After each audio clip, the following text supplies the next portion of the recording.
Bueno, primero que todo, un gran saludo para todos ustedes. Aquí hay muchos amigos presentes.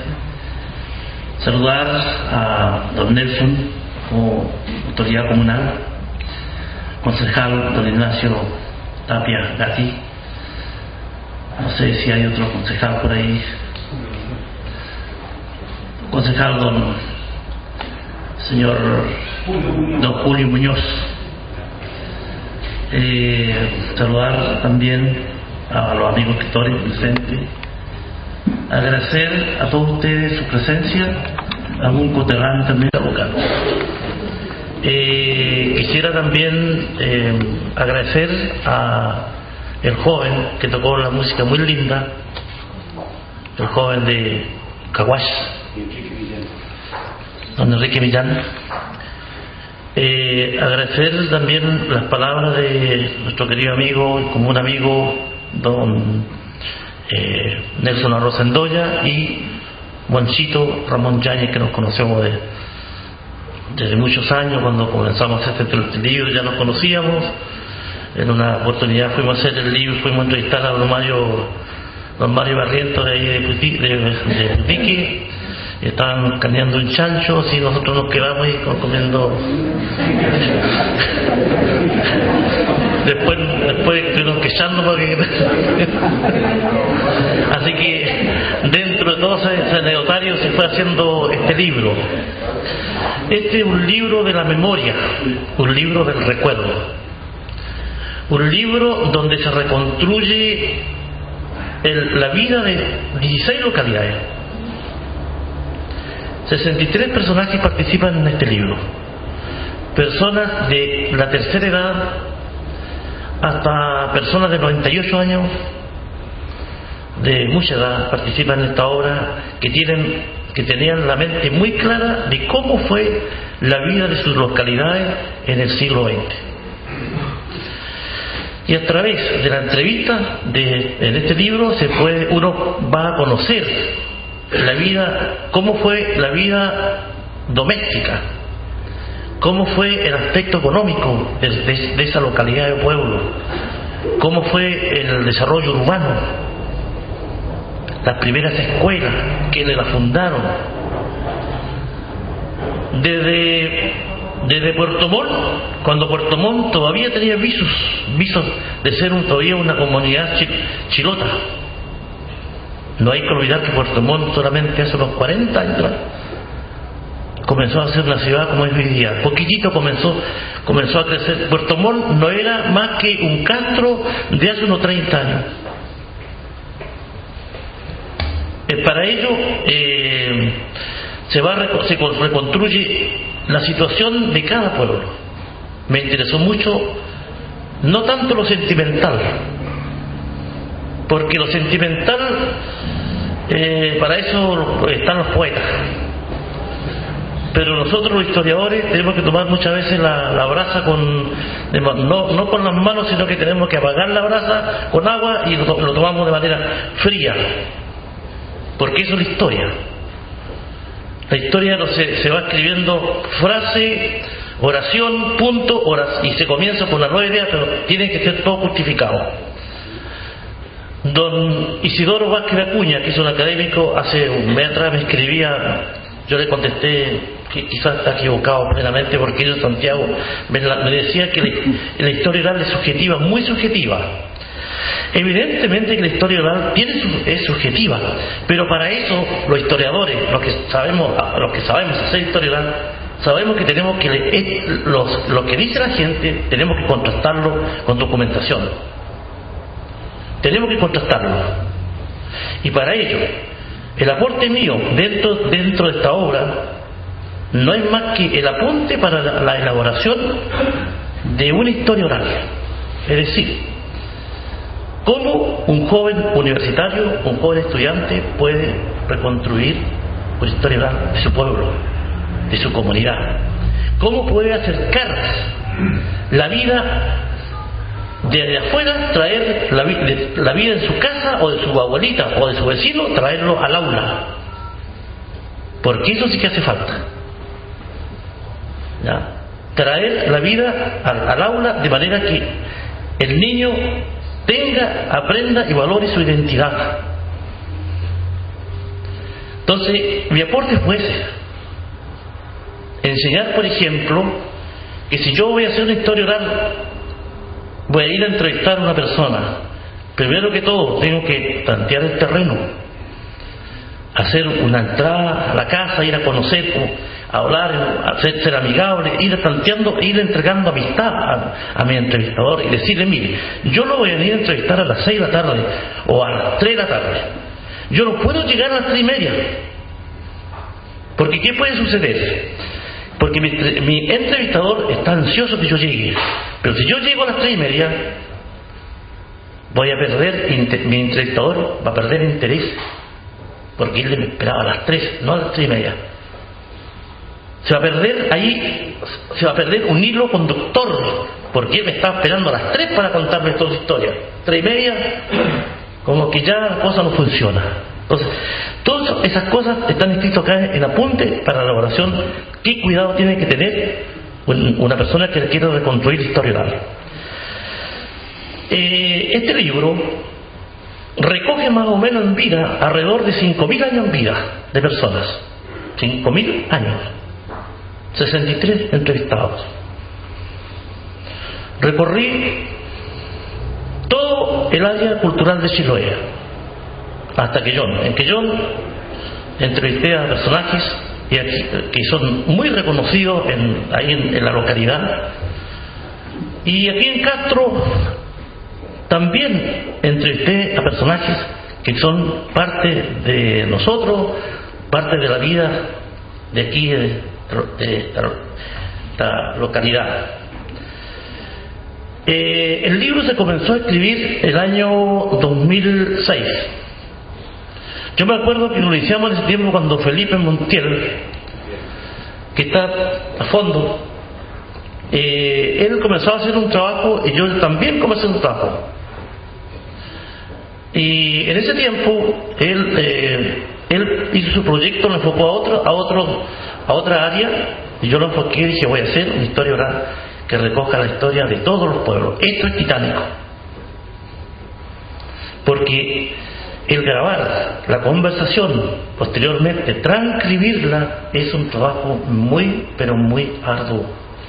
Pero a mí me resultó agradable, porque la historia que se cuenta acá son muy sabrosas, son muy amenas. Hay mucha historia acá. Los personajes típicos que habían en Castro, por ejemplo, Negro Pará y todos esos personajes que conocieron los más antiguos, ¿cierto? Entonces, este libro, posteriormente este libro se estuvo durmiendo un par de años, porque no tenía recursos para publicarlo. Entonces un día vine a Castro justamente por los dichos de Cire, vine a dejar los libros a la librería que me pidieron, porque este libro, los dichos de Cire, a la gente le gustó mucho, ¿ya? Y esta librería prácticamente quedan muy pocos ejemplares ya. Entonces se me venía entrando el puente de Don Boa cuando de repente dije, era un día lluvioso, ¿y por qué no paso a hablar con don Nelson, el alcalde de Castro? En realidad yo nunca lo molestaba en nada, qué sé yo. Y pasé, y justamente estaba Dante Montiel, que es secretario principal. Le conté mi historia, que estaba apesumbrado, que no hallaba cómo publicar mi libro, que el libro me daba pena verlo en mi escritorio, lo original, y sin poder hacer nada, qué sé yo. Y le dije a don Nelson, ¿sabe qué más? Nos saludamos, qué sé yo. Le dije a don Nelson, necesito que usted me ayude. Sinceramente necesito que usted me ayude. Y le conté la historia. Don Nelson acogió, como un muy buen hombre que es, acogió mi sentimiento. Me dijo, manda una carta así asá al consejo. Y así fue. Lo único malo que me arrepentí sí fue haberle pedido muy poca plata.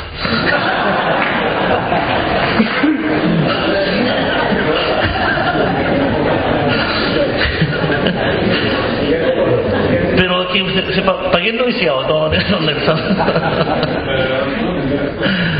Está bien noviciado.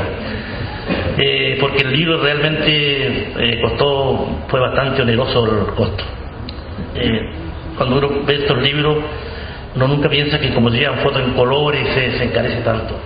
Quizás si hubiera sido en blanco y negro, todo no hubiera sido tanto, pero bueno, en fin. El hecho fue que don Nelson me dio la acogida y comenzamos a gestionar con la Municipalidad de Calbuco otro tanto, el suscrito otro tanto. Cuento corto, el libro finalmente fue una realidad. El libro, la estructura del libro es la siguiente: tiene una presentación de Rodolfo Urbina como académico, luego viene apunte para la elaboración de la historia oral, luego viene la entrevista con la presentación. Por ejemplo, Castro, aparece una historia oficial de Castro para ingresar a lo entrevistado en un contexto. Lo hice con doble intención. ¿Por qué? Porque, por ejemplo, a un niño de Keilen en el colegio le piden su historia de su pueblo. Los niños a veces no saben dónde encontrar la historia de su pueblo, o de allá de Achao, ¿no es cierto?, de aquí de Castro, o cualquier otra ciudad. Entonces me di un trabajo de investigar sobre la historia oficial. Cuándo fue su fundación, organizaciones que tiene, etcétera, etcétera. Todo lo que es oficial. De manera que el niño diga: Calbuco fue fundado en el año tanto, por tal y tal persona, llegaron los españoles aquí. O sea, es decir, esa parte, y luego se ingresan a los entrevistados. Concluido el entrevistado, hay una conclusión. Igualmente el libro contiene un glosario, y lo novedoso que tiene quizás sea que contiene un índice onomástico. Es decir, por ejemplo, Tapia, René, y aparecen página 120, en todas las páginas donde aparece mencionado. La persona busca el índice onomástico y va a encontrar que en tal y tal página se hace mención sobre esa persona. Y esa es la estructura del libro. Ahora, con respecto a las personas que se entrevisté aquí en Castro, hay muchas anécdotas. Por ejemplo, los personajes entrevistado, don Ismael Latif, por ejemplo, uno de los primeros entrevistados del libro de Castro. En él se traen todos los personajes típicos que habían en Castro antiguo, los juegos de los niños, el juego del clavo y un montón de juegos que ya los niños ya no lo realizan. ¿Ya? Igualmente se traen en la entrevista del señor Latif cómo eran las calles. Hace una descripción magnífica de todas las casas que había en Calle Blanco por el lado sur y por el lado norte en aquellos años. Habla también del incendio de Castro, del terremoto de Castro, cuando ocurrió el sismo del año 1960. Es decir, toda la vida que él conoció, don Ismael Latif, en su juventud. Otro personaje que a mí también me impactó fue don René Tapia Salgado, el doctor Tapia. A él le logré hacer una entrevista, fue quizá la última entrevista, porque después falleció él. Y ahí me contó un montón de anécdotas cuando él llegó a Castro, cuando prácticamente lo querían echar de Castro, porque lo primero que hizo fue hacer alguna reforma en el hospital. Y estaba en el tiempo de don Augusto Rifar, que era el director, pero el doctor Rifar prácticamente lo pasaba más en los campos, sanando a la gente, que aquí, y el hospital aquí estaba medio abandonado. Y le contó toda la historia, que en ese tiempo llegó, él me contó que llegó don Felipe Montiel, como alcalde de esa época, y prácticamente le dijo: doctor, usted tiene que irse porque la gente quiere que se vaya. Y él no se quedó, o sea, se quedó y se quedó para siempre. O la historia que él contó, por ejemplo, cuando llegó un día un señor con un clavo en la cabeza. Dice que un día apareció una señora con un señor y dijeron: pero ¿usted qué quiere? No, mire, dijo la señora, lo que pasa es que traemos acá a nuestro hermano que viene con un clavo en la cabeza. ¿Cómo un clavo en la cabeza? Sí, dijo, un clavo en la cabeza. A ver, ¿dónde está el clavo? Así que empezó a revisar la cabeza. Efectivamente tenía un clavo acá en el centro de la cabeza. ¿Qué había pasado? Dice el doctor Tapia, dice: lo que pasa es que él después me lo contó, la mujer estaba comiendo la color, ¿verdad?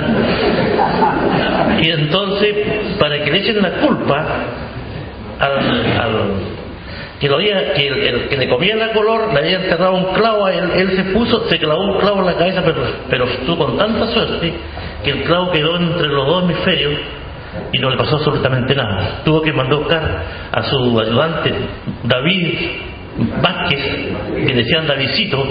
Entonces le dice: Davidcito, anda donde el herrero Hegel a conseguir una tenaza. Y ahí dice que lo amarraron al cristiano y le lograron sacar el clavo, que era un clavo menos de 5 pulgadas. No.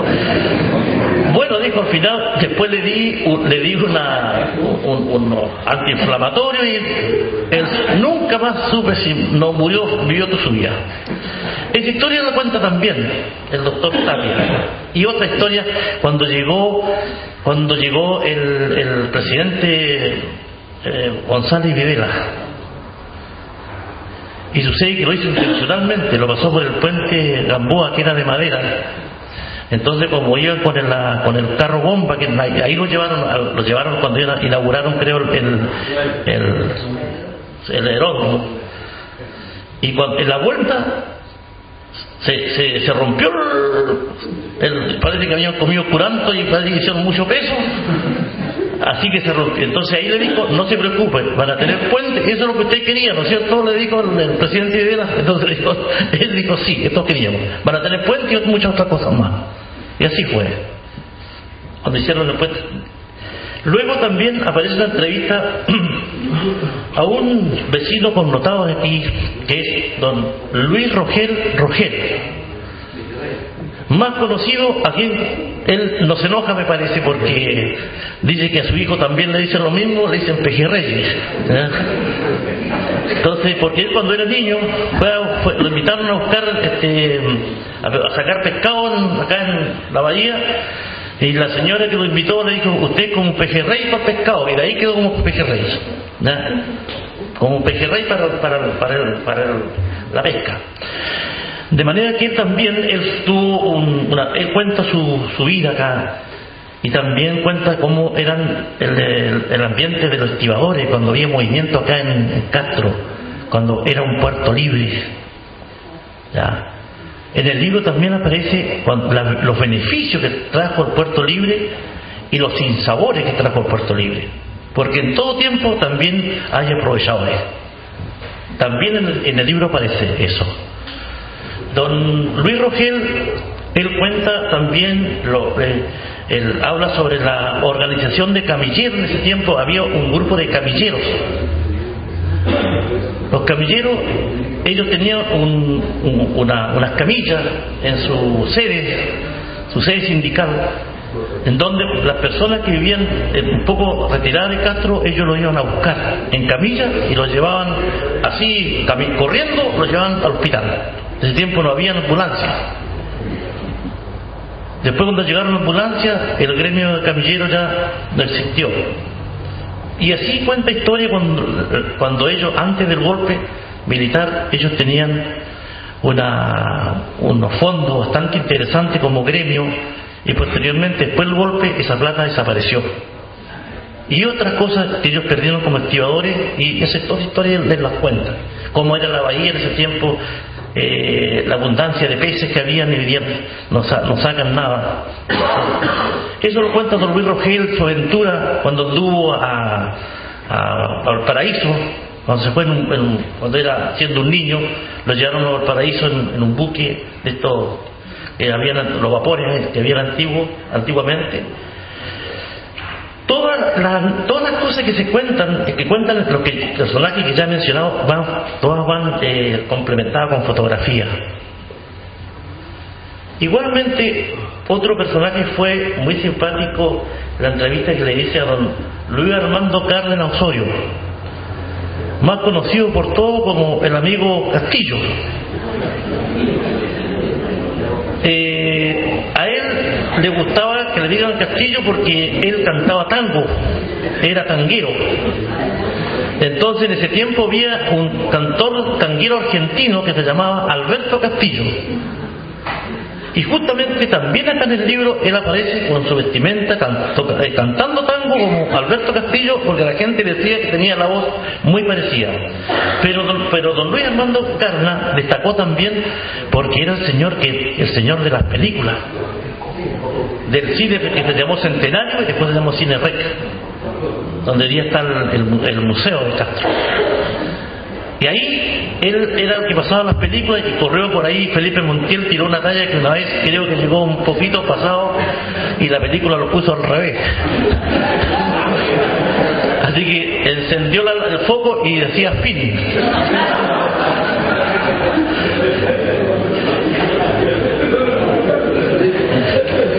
Así que el amigo Castillo cuenta toda su anécdota cuando se cortaba la película, dice que lo insultaban, Castillo tal por cual la madre andaba por el suelo.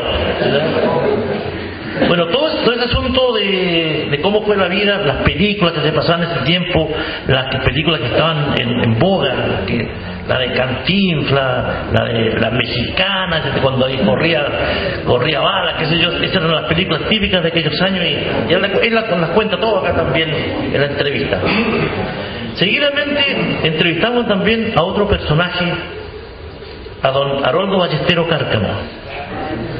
Don Haroldo nos contó una serie de historias, todo un movimiento portuario, porque él fue testigo cuando él comenzó a trabajar en la Francisquita cuando era niño, prácticamente tenía 10 o 11 años, ya andaba en la Francisquita, ¿ya? Y hace un recuento de todas las embarcaciones que habían con los nombres.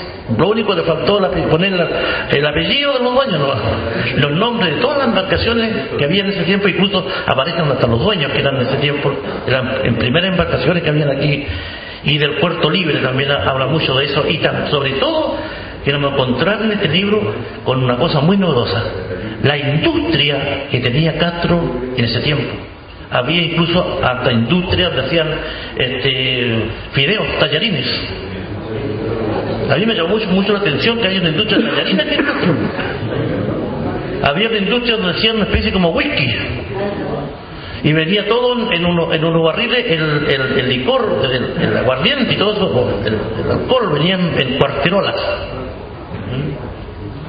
Bueno, don Haroldo habla de toda esa vida, incluso aquí sale, el libro sale la Francisquita también, el movimiento naviero que había en ese tiempo aquí en Castro, todo el comercio, el incendio, el gran incendio que se armó, que hubo abajo en Pedro Montt, que partió en la casa del señor Baker y que prácticamente consumió todo el sector, también aparece acá. Y así él termina hablando de la antigua, de todas las embarcaciones que recorrían, de la ferronave. No sé si ustedes se acuerdan de la ferronave, ¿cierto? La Lemuy, el Corcovado, todas esas embarcaciones que se llegaban aquí a Castro. Y de ello habla y de las empresas que hacían el viaje, digamos, Castro hasta Valparaíso. Bueno, es decir, hay mucho material de historia en esta entrevista, en todas las entrevistas que aparecen en el libro. Y finalmente, uno entrevistado que es doña Valdramina Vera Andrade.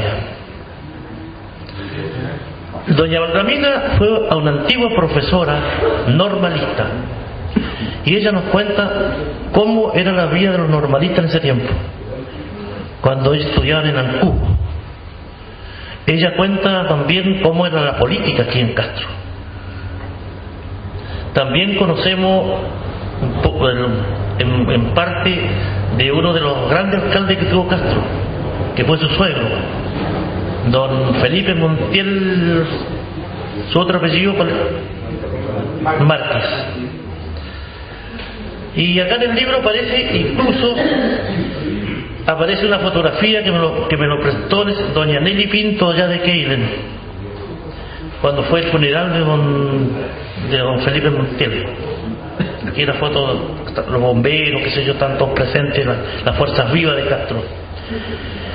Y sus alumnos, porque ella era una profesora muy destacada y una profesora muy seria, en una oportunidad ella lo cuenta, y a mí me lo contó. Incluso tuve la suerte de que un día tomé un taxista y me dice, yo dije, déjeme en tal parte, en la casa de Felipe. Me dijo, sí, acá había doña Baltamina. Pues mi profesora era más seria. Cuando nosotros nos íbamos a los paseos, dijo, ella nos iba a buscar. Doña Baltamina lo iba a buscar a su propia casa cuando el niño no quería ir a paseo a fin de año. Y le dice, y levántate. No le importaba nada, llegaba hasta la casa, abría la puerta y entraba y buscaba a niños y lo sacaba y lo llevaba con ella al paseo. Y así cuenta como doña Baltamina cuenta toda la vida de escolar de esa época. Así que es un personaje también que yo, en cierta medida, como los demás, es un homenaje en el fondo que aquí en el libro nosotros le hacemos. Así que, ¿qué más decirle? Es un libro que no hay que vale la pena tenerlo.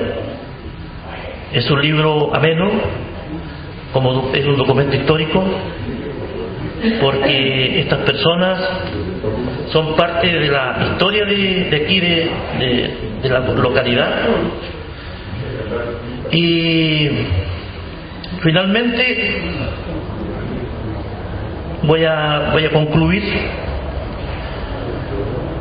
reconociendo un homenaje a todos estos personajes: al doctor Tapia, a doña Baltamina, don Luis Roget, don Luis Armando Cárdenas, a don Haroldo Ballestero, que más se me escapa, don Ismael Latif. Para ello, mi sincero homenaje. Hice este trabajo con mucha humildad y lo seguiré haciendo, mi trabajo con mucha humildad, porque siempre creo que estamos aprendiendo. Todos los días estamos aprendiendo a la gente. La obra no ha concluido. Abrimos con esto una parte de la senda que ya abrieron otros, pero que nosotros seguimos avanzando. Voy a concluir con esto señalándole que, como dijo Ramón Yáñez, lo bueno que tenemos aquí en Castro, que en vez de olvidarnos de nuestro pasado como lo hacen muchas ciudades, nosotros estamos recuperándolo, lo estamos recordando y lo recordamos con esta obra. Muchas gracias.